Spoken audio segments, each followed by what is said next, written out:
What does proceeding mean? Proceeding means continuing forward with an action, process, or activity. In simple words, proceeding means moving ahead or going forward with something. The word proceeding can be used in everyday conversation, business situations, and legal contexts. When someone says they are proceeding with a plan, it means they have decided to continue or take the next step. For example, if a company approves a project, they may say, "We are proceeding with the project." Proceeding can also refer to an official process or event, especially in law. Legal proceedings are formal actions that take place in a court of law, such as trials, hearings, or investigations. In meetings or events, proceeding may describe the sequence of activities.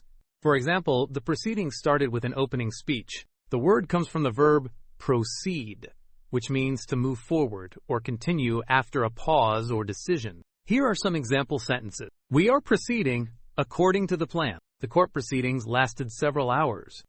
She paused briefly before proceeding with her presentation.